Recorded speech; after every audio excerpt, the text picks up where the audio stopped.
Hello, welcome to Run Testers. I'm Nick. I'm Mike. And this is our review of the Asics Gel Nimbus 24.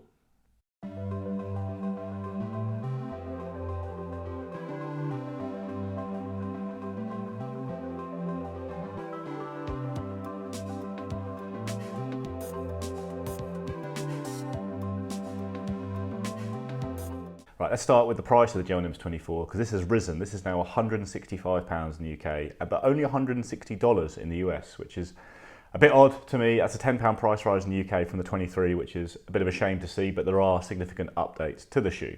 One thing that hasn't changed is the drop.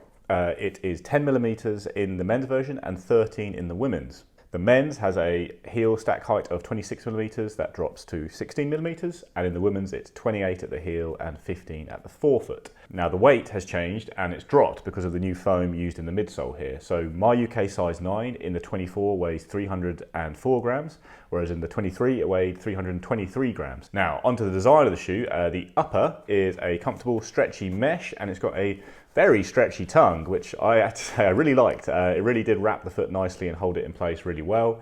There's lots of padding around the kind of heel, but not too much on the tongue itself actually. This isn't as plushly padded as something like the Brooks Glycerin, but it is a nice, comfortable padded shoe. So in the midsole we have Asics' new Flight Foam Blast Plus foam.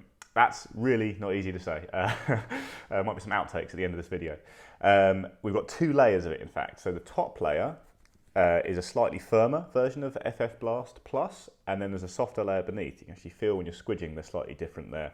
Now the idea of the slightly firmer top layer is to ensure the shoe is still quite stable, and you've also got this kind of plastic truss stick system, basically a bit of a wedge in the midsole as well, which again just provides a little bit more support so you're not rolling too far inwards. It's not a full stability shoe, the Nimbus 24, but there are certainly stability elements here. It's kind of in that stable neutral category, I guess.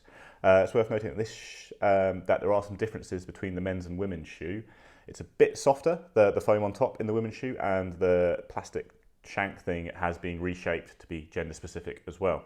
There's also a little bit of the old Asics gel material here, not a whole lot of it here. I kind of feel like they had to put a little bit in to keep the shoe true to its name. There is also some of the gel under the kind of midfoot, forefoot of the shoe, but that's inside the midsole. You can't see it from the outside, whereas this kind of layer runs around the outside of the shoe here. Again, maybe to provide a little bit of stability, because I think it's slightly firmer than the new soft foams used. So that Flight Foam Blast is basically the same kind of foam that's in the Nova Blast, but it's been, souped up even further to be softer, lighter, bouncier, all that. It really sounds very good on paper because obviously the foam in the Nova Blast is very popular with us and many of you as well. And then on the outsole, you've got this kind of segmented rubber approach. There's slightly harder rubber at the very heel here compared to how soft it is on the forefoot, but it's gripped really well for me in all conditions. It looks like it's going to be durable, especially around the heel area. The little segments can catch the bit of mud and stones there, but not too much at all, and it's quite a quiet outsole. I'll say that as well. It's not too loud, this shoe.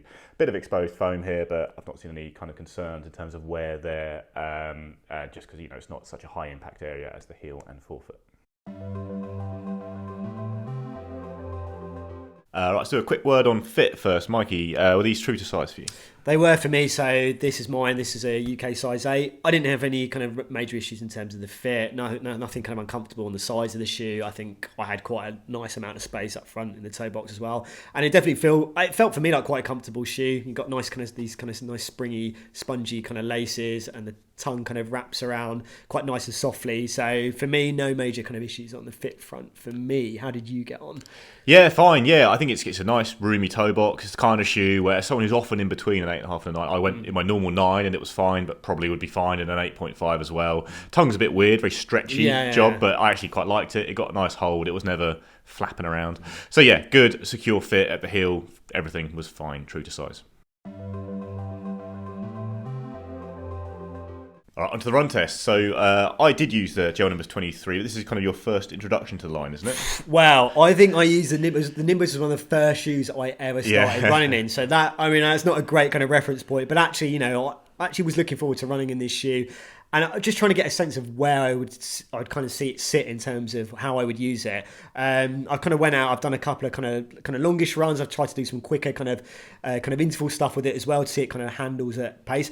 I think for me, it definitely feels like a bit of a workhorse shoe, but it definitely feels quite soft in the cushioning. So there's definitely some squishes I wasn't really expecting in this shoe, but I definitely think, you know, if you prefer a kind of softer feel underfoot, that's what I kind of experienced. I definitely felt better at the kind of easy pace, and I feel like it works quite nicely for those kind of longer, very kind of moderate paces. When I tried to go a little bit quicker in it, I didn't feel like it, you know, it had massive snap in it for me personally. So I think in terms of the runs that I feel it lends itself to best, it's probably those kind of longer runs, also the kind of easy kind of pressure off kind of running. That's what I found anyway. Yeah.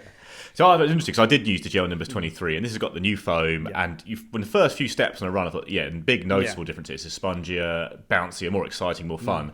Actually, I ended up not loving the ride that much. And I was surprised. I thought I was going to really like the shoe. And I took it straight out of the box into a 15-mile run, end of a long week, really windy. I thought, perfect. This shoe is just going to help me get through it. I thought it was going to be really comfortable. And I just didn't find it very comfortable. I found it like fine, actually, but I got, you know, a little bit of foot. I had a little bit of hot spots, but it was nothing too bad developed. But so it's okay. That's interesting because I thought this was going to be a really comfortable cruiser built for that. And then I started to use it kind of for kind of just general daily runs, kind of my normal day distance. I usually do kind of like so. Often it's like 12 to kind of 16k and my daily thing, and it was kind of fine. It would grind out those miles quite well. And I thought, well, maybe it's fast shoe. Maybe it's got a bit more snap in it. And I took it down the track for 8x800, and it was completely out of its element. You know, you can get through the session. I think it is a reasonably versatile shoe. And I was running kind of 230s, 240s, not much rest, and it kind of protected the legs fairly well. And it wasn't slow, but I didn't find it great fast. So it ended up almost falling a bit in between for me, in that I didn't find it as comfortable as I thought. I wouldn't have enjoyed going out for another long run in it. I don't think. And then it didn't do great at the fast stuff, so it ended up being a kind of a base shoe for me that, in the end, I think there's loads of versatile shoes that can cover off those runs kind of just as well. But maybe I think it could be quite an interesting option for people who are a bit maybe newer to running or want an all-rounder shoe but aren't looking at a fast all-rounder like the normal speed. They want a more comfort-led all-rounder, but it isn't all-out squishy, basically. I think that's what I say. I think it can be a very comfortable shoe. I think will be a very comfortable shoe for someone, and it's not going to work for everyone. I don't think this shoe. I think there probably are better options out there. And again, I felt that maybe you could get some kind of speed out of the shoe initially, but it's not really there. That's not what I really saw in the shoe. I saw in the kind of slower runs and the kind of easier runs for me.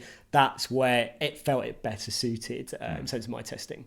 I don't think so. I did find those longer runs. The nice feeling at the start of a run with a shoe, which is very nice, just kind of went away. And it kind of just deadened and bottomed out a bit, and it felt kind of fine. But it didn't. At first, it feels like a really exciting shoe, whereas something like the Asics Nova Blast, you feel the kind of the very distinctive ride throughout the run. It holds it, and it's a bit softer and bouncy. And I enjoyed that more for easy. But this does kind of feel more like it's aiming as to me, it reminded a lot of the 1080 as a kind of a workhorse shoe that is tilted slightly more towards cushioning. So you can do a lot with this shoe, but it probably doesn't fit my rotation that well.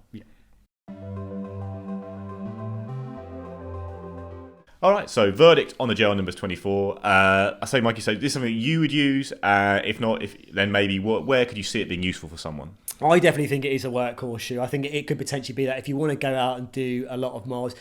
You know, if you particularly if you prefer that kind of softer kind of cushioning kind of underfoot as well, which I think you do get that. But again, like you've said, you maybe don't get that consistently throughout the entirety of a run. So that's where I'd say I do think there are probably better suited shoes that can give you something a bit more in terms of going out and running quick. And if you want to kind of pull things back and run a little bit slow and still have an enjoyable run in that shoe, I think there are other shoes out there that could potentially do that. I don't know, how do you kind of see it in terms of where this sits for you?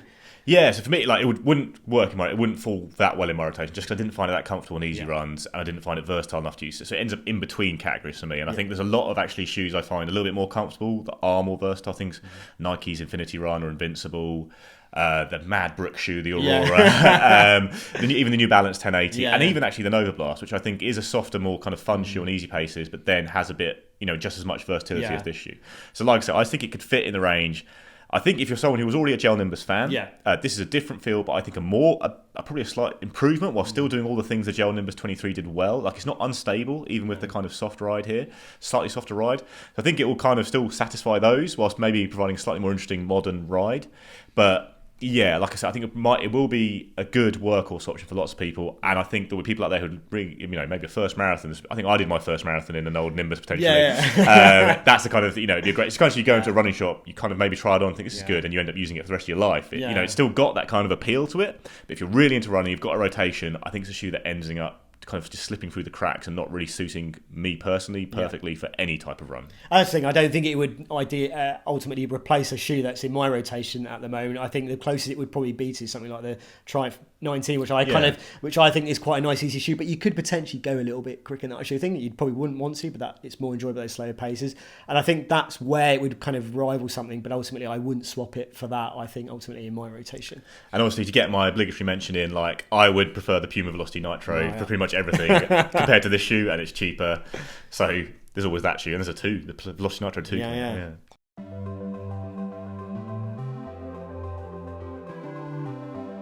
That's it, guys. That's our hot take. Quite mild take on the Asics Gel Nimbus 24. Very tepid take. Have you used the shoe? Do you like it? Are you a big Gel Nimbus fan who's come to this and not liked it because it was different to the previous versions, or do you still like it? Let us know in the comments below. Like, subscribe. What else do I have to do, Mike? Hit that bell. Ring that bell. And we'll see you next time.